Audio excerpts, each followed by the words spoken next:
Wenn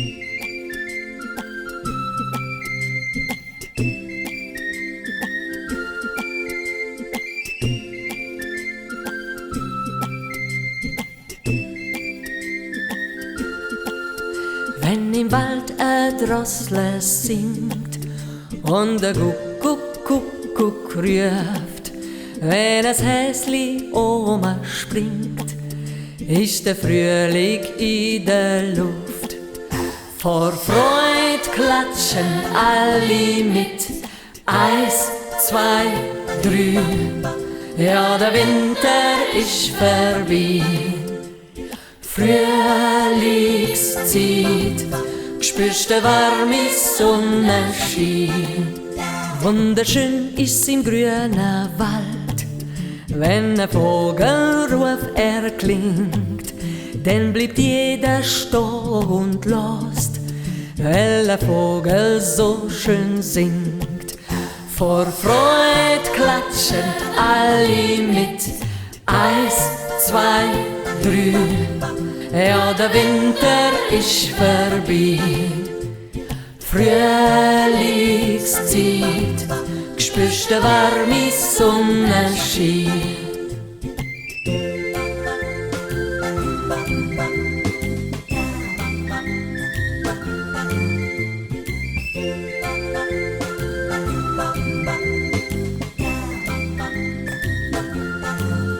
Wenn der letzte Schneeflecken verschwindet und es schmeckt nach Blumenduft, und wenn die Schwalbe wieder singt, ist der Frühling in der Luft.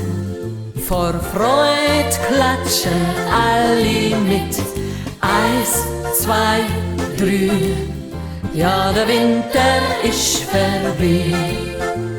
Frühlingszeit, spürst den warmen Sonnenschein. Frühlingszeit, spürst den warmen Sonnenschein. Frühlingszeit, spürst den warmen Sonnenschein. Frühlingszeit, spürst den warmen Sonnenschein. Der Sebastian hat Freude am Frühling und er erfindet immer wieder neue Spiele. Er gumpelt den Schmetterling nach, geht am Bach Steinschiffern oder macht im hohen Gras mit dem Siebenschläfer Versteckis. Der Siebenschläfer ist eben sein Freund und fürs Leben gern geht er mit ihm strielen. Meistens gehen sie zusammen in den Wald. Hier gibt es immer wieder etwas Neues zum lernen. Und wenn der Sebastian etwas entdeckt, das er noch nie gesehen hat oder das er noch nicht kennt, dann fragt er einfach. Ja, der Siebenschläfer hat nämlich gesagt, wer viel fragt, der weiss auch viel. Und manchmal geht der Sebastian sogar ganz alleine bis an den Waldrand führen. So wird aus dem kleinen Bastibär schon gleich ein selbstständiger Sebastian. Der Frühling geht vorbei und der Sommer kommt. Wenn die Sonne amig so richtig heiß auf seinen Pelz runterbrennt, dann steigt der Sebastian in den kalten Bach oder verkriecht sich in die kühle Bärenhöhle. Aber lang bleibt er nie dort drinnen. Er ist viel lieber draussen. Der Sommer geht vorbei und der Herbst kommt. Es wird kühler, die Tage werden kürzer und die Vögel machen sich für die lange Reise parat. Der Sebastian kann sich noch gut an letzten Herbst erinnern und an sein Spiel, wo er amix vom Baum in weiche Laubhaufen gekumpelt ist. Wie gern würde er das jetzt zusammen mit seinem Freund dem Siebenschläfer machen. Aber der hat keine Zeit mehr. Der muss jetzt Vorrat suchen für den Winter. Und auch der Igel, das Müsli und der Maulwurf haben den Haufen zu tun. Und dann kommt der Tag, wo es auch für die Bären wieder Zeit ist, sich für den Winterschlaf parat zu machen. Das Mal will der Sebastian die Mama nicht mehr immer aufwecken.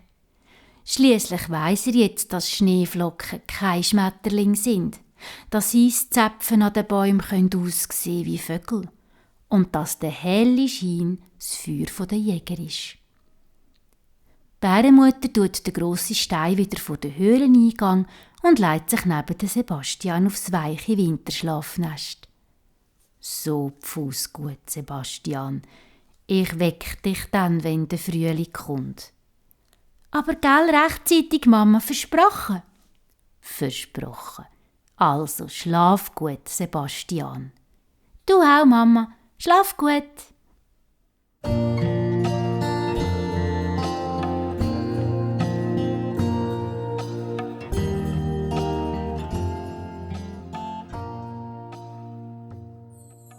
Auch das Mal verwacht Sebastian zwischendurch.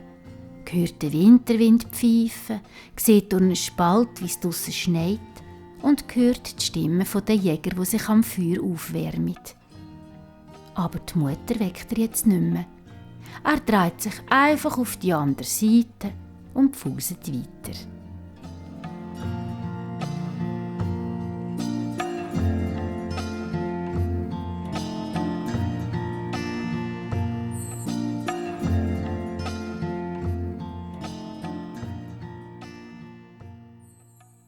Sebastian, hey, wach auf. Hä? Was ist? Fertig mit Schlafen. Der Frühling ist gekommen. Was? Der Frühling ist schon da? Oh, jetzt gehe ich gerade den Siebenschläfer fragen, ob er spielen kann. Er springt zur alten Wettertanne. Aber der Siebenschläfer schläft noch ganz, ganz tief. Und auch vom Igel, vom Müsli und vom Maulwurf ist noch nichts zu sehen. Enttäuscht geht der Sebastian heim. Mama, spielst du ein bisschen mit mir? Jetzt grad nicht, vielleicht später. Aber mir ist es so langweilig. Gleich ist dir nicht mehr langweilig, weisst, bald kommt ein kleines Bärenkind zu uns. Der Sebastian kommt zuerst gar nicht recht raus. Erst, wo die Mutter ihm erklärt, was sie meint, hüpft er voll Freude von einem Bein aufs andere und jubelt. Juhui, gleich bekomme ich ein Brüderli oder ein Schwesterli. Der Sebastian mag kaum warten. Jeden Morgen fragt er, kommt echt heute das Bärenbaby zu uns? Und vor dem Einschlafen fragt er, kommt echt die Nacht das Bärenbaby zu uns? Die Bärenmutter sagt dann auch, das kleine Bärenkind kommt dann, wenn es Zeit dafür ist.